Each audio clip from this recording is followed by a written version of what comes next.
الرجیم بسم اللہ الرحمن الرحیم رب اشرح لی صدری ویسر لی امری واحلل عقدۃ من لسانی یفقہوا قولی رضیت باللہ ربا وبالاسلام دینا وبمحمد صلی اللہ علیہ وسلم نبیا ورسولا مولاي صل وسلم دائما ابدا على حبيبك خير الخلق كلهم منزه عن شريك في محاسنه فجوهر الحسن فيه غير منقسم محمد تاج رسل الله كاتبة محمد صادق الأقوال والكلم محمد ذكره روح لأنفسنا محمد شكره فرض على الأمم رب صل وسلم دائما أبدا على حبيبك خير الخلق كلهم يا رب بالمصطفى بلغ مقاصدنا واغفر لنا ما مضى يا واسع الكرم ان الله وملائكته يصلون على النبي يا ايها الذين آمنوا صلوا عليه وسلموا تسليما خشک شاخوں کو وہ تازہ گلاب دیتے ہیں، عہد پیری کو وہ پھر سے شباب دیتے ہیں، پڑھ لیں درود غفلت نہ کریں خدا کی قسم، تمہارے سلام کا وہ اب بھی جواب دیتے ہیں۔ الصلاۃ والسلام علیک یا سیدی یا رسول اللہ وعلی آلک واصحابک یا حبیب اللہ، الصلاۃ والسلام علیک یا خاتم النبیین وعلی آلک واصحابک یا خاتم المعصومین۔ اللہ جل جلالہ وعم نوالہ وعظم شانہ وجل ذکرہ وعز اسمہ کی حمد و ثنا حضور سرور کائنات مفخر موجودات سید المرسلین قائد المرسلین حضور احمد مجتبیٰ حضرت محمد مصطفیٰ صلی اللہ علیہ وسلم کے حضور ناز میں اپنی ارادتوں محبتوں اور عقیدتوں کا خراج پیش کرنے کے بعد دعا ہے کہ خالق لم یزل ہماری اس حاضری کو اپنی بارگاہ کے اندر قبول و منظور فرمائے، اور رب ذوالجلال ہم سب کو دین کا فہم عطا فرمائے۔ رب ذوالجلال محبوب دو عالم صلی اللہ علیہ وسلم کے صدقہ سے ہم سب کے تمام صغیرہ اور کبیرہ گناہوں کو معاف فرمائے۔ حضرات محترم، رب ذوالجلال کا فضل ہے، ایک مرتبہ اور رب ذوالجلال نے ہمیں یہ موقع میسر فرمایا، رب ذوالجلال نے یہ بڑی نعمت عطا فرمائی کہ جس میں ایک مرتبہ پھر ہم رب ذوالجلال کی بارگاہ میں اپنی عاجزی اور اپنی طرف سے رب ذوالجلال کی بارگاہ کے اندر توبہ کر سکتے ہیں۔ ویسے تو دروازہ ہر وقت کھلا رہتا ہے، لیکن کچھ مخصوص گھڑیاں ہوتی ہیں جن میں رب ذوالجلال کی رحمت جو ہے بہت ہی ٹھاٹھے مار رہی ہوتی ہے، تو انہی گھڑیوں میں سے یہ جمعۃ المبارک کا وہ مقدس لمحہ کہ جس میں کتنے فرامین ہیں محبوب دو عالم صلی اللہ علیہ وسلم کے کہ ہر قدم پر ہر فعل پر جو بھی سنت کے مطابق ہو، جو بھی شریعت کے مطابق ہو، تو اس پر ہر قدم پر ہر فعل پر ہر طریقے پر رب ذوالجلال کی طرف سے رحمتیں نازل ہوتی ہیں، رب ذوالجلال کی طرف سے درجات کو بلند کیا جاتا ہے، اور رب ذوالجلال کی طرف سے گناہوں کو معاف کیا جاتا ہے۔ خصوص بالخصوص محبوب دو عالم صلی اللہ علیہ وسلم نے درود شریف کے حوالے سے کہ اگر کوئی بندہ جمعہ کے دن درود شریف پڑھتا رہتا ہے تو اس کے حوالے سے بھی بہت احادیث مبارکہ کے اندر اس کی شان وارد ہوئی ہے۔ تو رب ذوالجلال ہم سب کو ان مقدس لمحات میں جو بھی ان کے تقاضے ہیں ان کو پورا کرنے کی توفیق عطا فرمائے۔ حضرات محترم، ہم بات کر رہے تھے سیدنا عبد القادر جیلانی، سیدنا غوث پاک رضی اللہ تعالیٰ عنہ کی،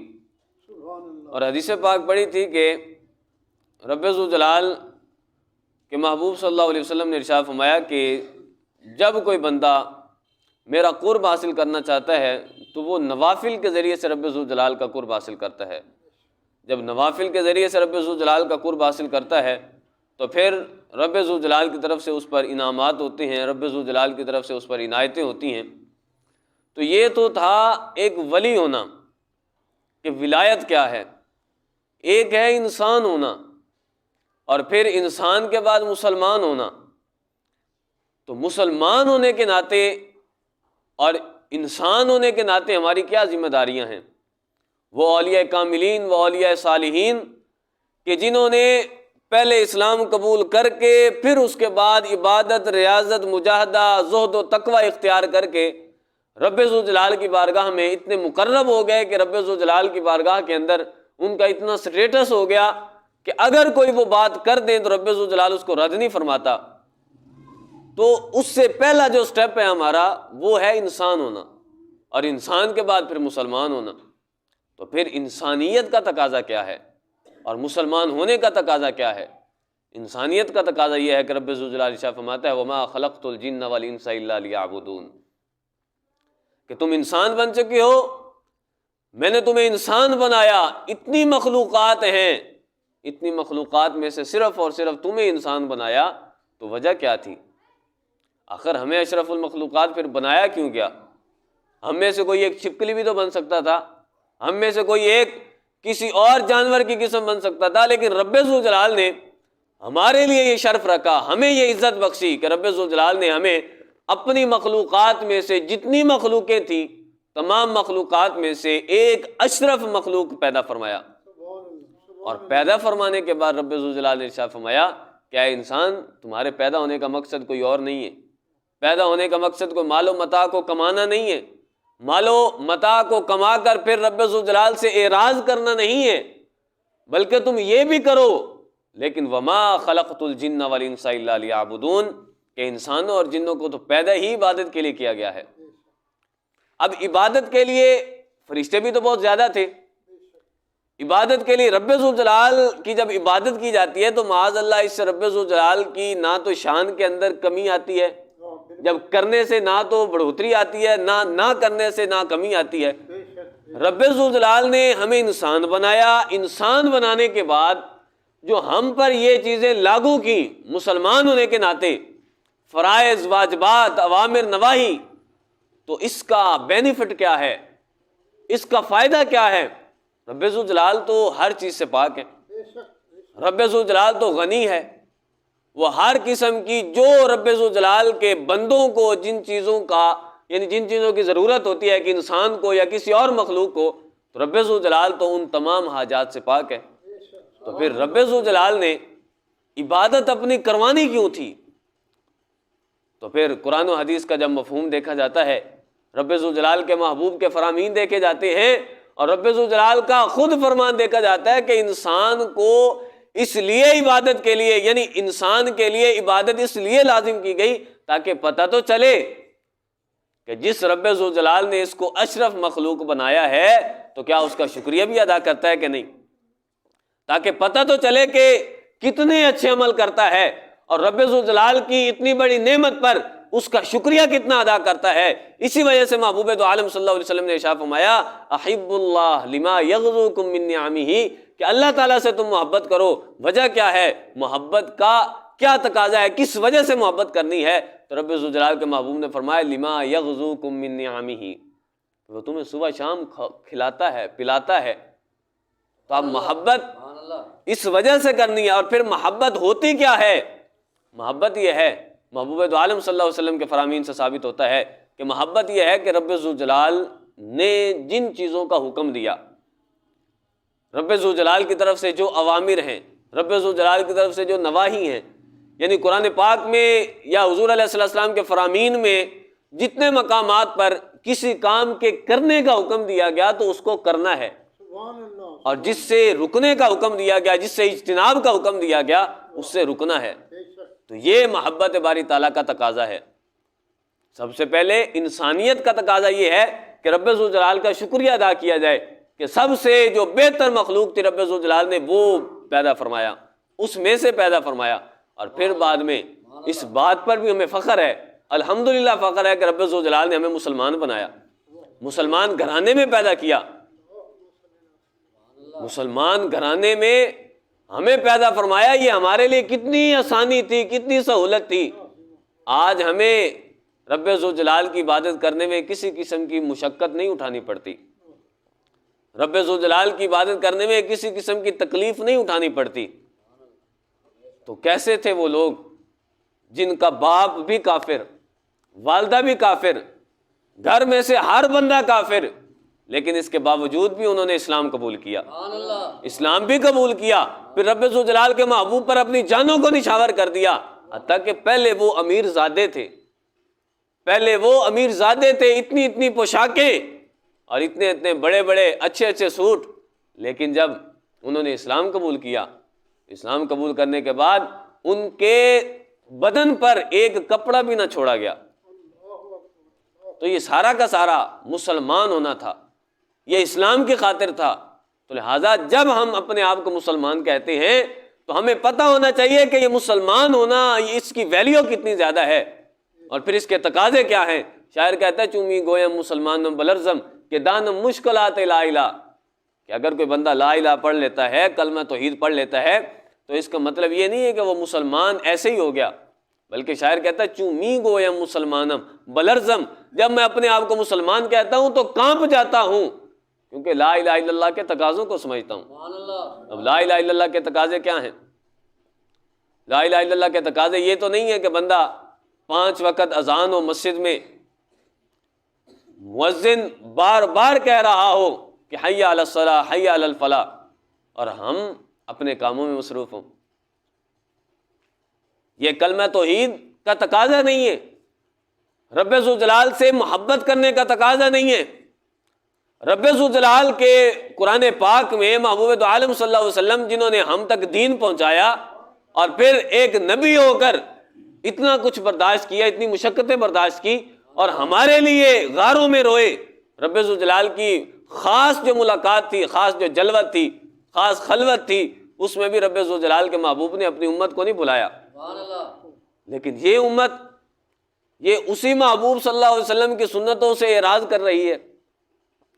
اسی محبوب نے جب فرمایا کہ جعلت قرۃ عینی فی الصلاۃ، کہ میری آنکھوں کی ٹھنڈک نماز میں رکھی گئی ہے، تو پھر صبح شام آپ دیکھیں تو صحیح کتنے نمازی آتے ہیں مسجد میں۔ تو ثابت یہ ہوا کہ محبوب دو عالم صلی اللہ علیہ وسلم کی آنکھوں کی ٹھنڈک جب نماز میں رکھی گئی ہے، تو آپ لوگ یا ہم لوگ جو نماز نہیں پڑھتے وہ تو ٹھنڈک نہیں پہنچا رہے۔ تو وہ محب کیسا کہ جو اپنے محبوب سے محبت کا دعویٰ بھی کرتا ہو، لیکن جو محبوب کی جو چاہت ہوتی ہے اس پر پورا نہ اترے۔ ہمارے گھروں میں بے پردگی ہے، ہمارے گھروں میں بے نمازی ہیں، گھر گھر کے اندر بے نمازی، گھر گھر کے اندر شرابی، اور گھر گھر کے اندر زانی، ہر گلی کے اندر زانی۔ تو یہ وہ دین تو نہیں تھا کہ جس کے تقاضے ہیں جو آج ادا کیے جاتے ہیں۔ تو ایک خاص جو پس منظر کے حوالے سے میں آج حدیث پاک ایک بیان کروں گا، خاص طور پر بے پردگی کے حوالے سے، کہ بے پردگی اگر کوئی عورت کرتی ہے، پہلے تو رب ذوالجلال کے احکام کی خلاف ورزی ہے، پھر محبوب دو عالم صلی اللہ علیہ وسلم کے فرامین کی بھی خلاف ورزی ہے، اور پھر تیسری بات یہ ہے کہ کوئی اگر عورت اگر اپنے آپ کو بے پردہ رکھتی ہے تو وہ اس کا یعنی عورت ہونے کے بھی منافی ہے۔ یعنی لفظ عورت، عورت کا تو مطلب یہی ہے کہ جس کو چھپایا جائے، عورت کا مطلب یہ ہے کہ چھپنے کی جگہ۔ تو یہ آج کل ہم اپنے گھرانوں میں دیکھتے ہیں، اپنے گلی محلوں میں دیکھتے ہیں کہ عورتیں نعرے لگا رہی ہیں کہ کیا کہ رب ذوالجلال نے جو فرامین ہمیں عطا کیے یا محبوب دو عالم صلی اللہ علیہ وسلم کی طرف سے جو بھی حکم ملتا ہے پردے کا، ہم یہ پردہ برداشت نہیں کر سکتی، ہمیں اس کے اندر باؤنڈ کر دیا گیا۔ تو پردہ کرنے سے ہمارا سانس گھٹ جاتا ہے، اور پردہ کرنے میں ہمارے لیے کوئی اچھی چیز نہیں ہے معاذ اللہ۔ تو سب سے پہلے سمجھنے کی ضرورت ہے کہ یہ پردہ جو رب ذوالجلال نے ایک عورت کو عطا کیا، مرد کو عطا نہیں کیا گیا۔ اس کی وجہ یہ تھی کہ ہر چیز کو رب ذوالجلال نے اسی طرح پیدا کیا جس طرح وہ ہے، جیسے اس نے ہونا تھا، جو اس کے تقاضے ہیں ویسے ہی رب ذوالجلال نے پیدا فرمایا۔ اور پھر یہ ہے کہ عورت پردے کے اندر اپنے لیے کوئی باعث عار نہ سمجھے پردے کو، بلکہ لائبریری کے اندر اگر آپ جاتے ہیں تو لائبریری میں کتنی وہ کتابیں ہوتی ہیں کہ جن پر غلاف نہیں ہوتا، لیکن ایک کتاب ایسی ہے کہ جس پر غلاف ہوتا ہے. تو غلاف یہ بتاتا ہے کہ یہ کوئی عام چیز نہیں ہے. کتابیں باقی بھی پڑھی ہیں لیکن اس کتاب پر غلاف کیوں ہے؟ اس کتاب پر کپڑا کیوں چڑھایا گیا اور اچھے طریقے سے اس کو خوشبو لگا کر کیوں رکھا گیا؟ تو یہ اس کا مرتبہ بیان کرتا ہے،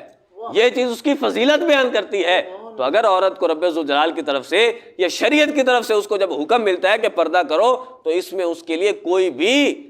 چونو چرا کرنے کی ضرورت نہیں، بلکہ رب ذوالجلال نے اس کو یہ فضیلت بخشی ہے. تو اگر کوئی بندہ اپنے والدین ہوں، بھائی ہوں، یا پھر شوہر ہو یا بیٹا ہو، اب ان پر کیا اثرات مرتب ہوتے ہیں اس کے بے پردگی کے؟ تو رب ذوالجلال کے محبوب نے ارشاد فرمایا کہ قیامت والے دن ایک عورت 4 بندوں کو دوزخ میں لے کر جائے گی. ایک عورت کی وجہ سے ان کا اپنا کوئی قصور نہیں ہوگا. یہ نہیں ہوگا کہ وہ نماز نہیں پڑھتے ہوں گے، بلکہ روزے بھی رکھتے ہوں گے، نماز بھی پڑھتے ہوں گے، لیکن اس کے باوجود بھی ایک عورت کی وجہ سے 4 بندوں کو جہنم میں لے جایا جائے گا. عرض کی گئی محبوب تو عالم صلی اللہ علیہ وسلم، یا رسول اللہ صلی اللہ علیہ وسلم، وہ کیا وجہ ہے جس کی وجہ سے وہ جہنم میں لے جائے گی؟ تو محبوب تو عالم صلی اللہ علیہ وسلم نے ارشاد فرمایا کہ قیامت کا دن ہوگا، رب ذوالجلال کی طرف سے حکم ہوگا کہ اس عورت کو جہنم میں ڈال دیا جائے، اس کے اپنے کرتوتوں کی وجہ سے، اس کے نافرمانیوں کی وجہ سے، اس کے گناہوں کی وجہ سے. تو عورت آگے سے عرض کرے گی باری تعالیٰ میں جہنم میں جاؤں گی، لیکن دنیا میں رہتے ہوئے جو میں نے یہ کام کیے ہیں، میں نے جو تیری نافرمانیاں کی ہیں، اس کا سب سے بڑا قصوروار میرا باپ ہے. سب سے بڑا قصوروار میرا باپ ہے. اب وہ باپ کے جو دنیا کے اندر رہتے ہوئے اپنی اولاد کے لیے ہر قسم کے آسائش لا کر رکھ دیتا ہے، اپنی اولاد کے لیے ہر قسم کی بڑی بڑی چیزیں لا کر رکھ دیتا ہے، ان کو بڑے بڑے سکولوں میں، کالجوں میں، یونیورسٹیوں کے اندر ان کو داخل کرواتا ہے کہ تاکہ اس کی آخرت، اس کی دنیا سنور جائے. لیکن اگر اسی باپ نے اپنی بیٹی کو شریعت کے حوالے سے کچھ نہیں بتایا، اگر اسی باپ نے اپنی بیٹی کو نماز نہیں پڑھوائی، اپنی بیٹی کو کبھی حکم نہیں دیا کہ بیٹی نماز پڑھو، یا کبھی حکم نہیں دیا کہ بیٹی تم بے پردہ ہو، پردہ کیا کرو، کبھی بھی سختی نہیں کی، تو قیامت والے دن وہ کیا جواب دے گا؟ حکم ہوگا کہ اسے بھی پکڑو، جو اس کا ذمہ دار باپ ہے اس کو بھی پکڑو اور ان کو گھسیٹ کر جہنم میں ڈال دو. وہ عورت پھر عرض کرے گی باری تعالیٰ میری ایک اور گزارش ہے کہ میں نے جو دنیا میں رہتے ہوئے کام کیے اس کا ایک اور بھی قصوروار ہے. پوچھا جائے گا کون؟ تو وہ عرض کرے گی میرا بھائی، کہ میں جن رستوں پر چل کر، جس وجہ سے جو شریعت کی نافرمانیاں کر کے جو میں اس راستے پر گامزن ہوئی، یہ شریعت کے خلاف راستہ اپنایا، اور جس وجہ سے میں آج جہنم میں جا رہی ہوں، تو اس کا قصوروار میرا بھائی بھی ہے. کیونکہ کبھی اس نے مجھے یہ نہیں کہا کہ میری بہن تم نماز پڑھا کرو. باقی ہر کام میں سختی ہو سکتی ہے، کوئی وہ کام نہ کرے، کوئی آپ کی بات نہ مانے تو اس میں سختی ہو سکتی ہے، لیکن اگر بھائی نے یہ کام نہ کیا ہو تو قیامت والے دن وہ کیا جواب دے گا؟ اب وہ بھائی کہ جو گلی محلوں کے اندر کھڑا ہو کر، چوکوں کے اندر کھڑا ہو کر دوسروں کی بہنوں کو تکتا ہو، دوسروں کی ماں بہنوں کی عزت اچھالتا ہو، تو پھر کیا جواب دے گا؟ وہ تو یہ سمجھتا ہے کہ گھر میں میری جو ماں بہن ہے وہ محفوظ بیٹھی ہے، لیکن محفوظ وہ بھی نہیں رہتی کہ جو کسی کی عزت کو اچھالتا ہے، کسی کی ماں بہن کوئی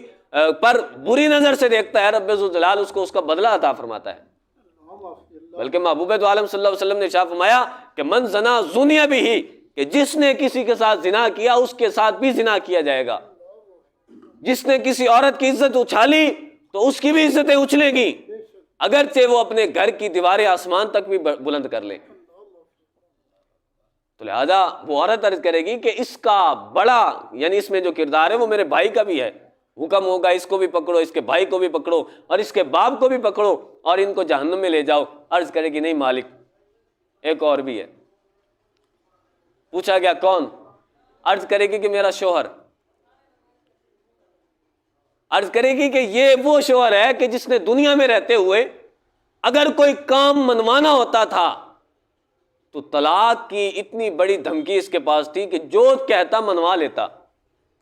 لیکن کبھی بھی اس نے مجھے یہ نہیں کہا کہ رب ذوالجلال کی نافرمانیاں کر رہی ہو، رب ذوالجلال کی نافرمانیوں سے باز آؤ، محبوب دو عالم صلی اللہ علیہ وسلم جو شریعت لے کر آئے ہیں یا رب ذوالجلال کا جو فرمان ہے اس پر عمل کرو۔ اب وہ شوہر کہ جس کا دنیا میں رہتے ہوئے طریقہ کار یہ ہو کہ ہوتا ہے نا، لوگوں نے دکھاوا بنایا ہوا ہے آج کے دور میں کہ جب نئی نئی شادی ہوتی ہے تو اس کے بعد دوستوں کو بلا کر اپنے گھر میں بٹھا کر اور پھر چائے جو ہے وہ اپنی بیوی سے پیش کرواتا ہے اور اس سے اس کے حسن کی داد مانگتا ہے۔ کوئی کتنا بڑا وہ بدبخت ہے کہ جس نے باقی تو ہر کام میں اگر اس نے کوئی بھی کام نہیں کیا، کوئی بھی اس کی نافرمانی کرتی ہے، کسی بھی کام کو اس نے منوانا ہے تو طلاق کی دھمکی دے کر وہ منوا لیتا ہے، لیکن اگر منوایا نہیں تو شریعت نہیں منوائی۔ اگر وہ نافرمانیاں کرتی ہے، بے پردگی کرتی ہے، یا رب ذوالجلال کے محبوب صلی اللہ علیہ وسلم کی سنت سے اعراض کرتی ہے، جو رب ذوالجلال کے محبوب کے فرامین ہیں، جو اوامر اور جو نواہی ہیں ان کو اگر ترک کرتی ہے، تو اگر شوہر نے اس کو نہیں بتایا تو قیامت والے دن وہ بھی جہنم میں ڈالا جائے گا۔ جب 3 بندے ہو گئے اس کے بعد پھر وہ عرض کرے گی مالک ایک اور بھی ہے، پوچھا جائے گا کون؟ عرض کرے گی میرا بیٹا۔ بیٹے کو بلایا جائے گا، جب بلایا جائے گا تو وہ عرض کرے گی کہ مالک یہ میرا بیٹا ہے، میں اس کی ماں۔ دنیا میں رہتے ہوئے اگر یہ کسی بھی کام کی ضد کرتا، کسی بھی چیز کو لینے کی ضد کرتا، تو میں دنیا میں رہتے ہوئے اگر کسی کے گھر کے برتن بھی مانجنے پڑتے تو میں وہ بھی مانجتی، کسی کے گھر میں مزدوری کرنا پڑتی یا کسی کے تحت رہ کر کوئی کام کرنا پڑتا تو میں وہ بھی کرتی تھی۔ لیکن کبھی اس نے مجھے نماز کا کہا تھا؟ کبھی اس نے کہا تھا کہ اے اماں آپ نماز نہیں پڑھتی تو میں آپ کے ہاتھ کا کھانا نہیں کھاؤں گا، اے اماں آپ یہ کام شریعت کے خلاف کرتی ہیں تو میں آج کھانا نہیں کھاؤں گا، میں آپ کے ساتھ بولوں گا نہیں؟ باقی ہر کاموں کی وجہ سے ضد کی ہے، باقی جو بھی اس کا تقاضا ہوتا تھا میں نے پورا کیا اس کی ضد کی وجہ سے، لیکن کبھی بھی اس نے یہ تقاضا نہیں کیا کہ امی آپ نماز نہیں پڑھتی، اگر آپ نماز نہیں پڑھیں گی تو میں آپ کا کھانا نہیں کھاؤں گا ہاتھ کا بنا ہوا، یا پھر کبھی اس نے یہ ضد نہیں کی کہ میں آپ کے ساتھ بولوں گا نہیں۔ تو وہ عرض کرے گی کہ اگر یہ دنیا میں رہتے ہوئے مجھ سے یہ ضد کرتا کہ امی آپ نماز نہیں پڑھتی، میں آپ کے ساتھ بولوں گا نہیں، آپ کے ہاتھ کا کھانا نہیں کھاؤں گا، تو میری ممتا اس بات پر مجبور نہ ہو جاتی کہ میں نماز پڑھتی؟ میں جو اس کو اتنے لاڈ اور پیار سے پال رہی تھی تو میں مجبور ہو جاتی اس بات پر، لیکن کیا اس نے دنیا میں رہتے ہوئے مجھے یہ کام کہا تھا؟ مجھے کبھی بھی کہا تھا کہ رب ذوالجلال کی نافرمانیوں سے اعراض کرو، رب ذوالجلال کے جو فرامین ہیں، جو اوامر ہیں ان پر عمل کرو؟ کبھی نہیں کہا تھا۔ تو حکم ہوگا کہ اس عورت کو بھی پکڑو اور اس کے شوہر کو بھی پکڑو، اس کے باپ کو بھی پکڑو، اس کے بیٹے کو بھی پکڑو اور اس کے بھائی کو بھی پکڑو، تمام کو گھسیٹ کر جہنم میں ڈال دیا جائے۔ تو آج اس مجلس میں ہم میں باپ بھی ہیں، بیٹے بھی ہیں، شوہر بھی ہیں اور بھائی بھی ہیں، تو ہر بندے کو اس کا اپنا فریضہ یاد ہونا چاہیے کہ رب ذوالجلال نے جو ہمیں انسان بنایا ہے، جو مسلمان بنایا ہے، تو مسلمانیت کا کچھ تقاضے ہوتے ہیں، مسلمان ہونے کا کوئی نہ کوئی تقاضا ہوتا ہے، تو لہٰذا ہمارا یہ حق بنتا ہے کہ جہاں پر ہم باپ ہیں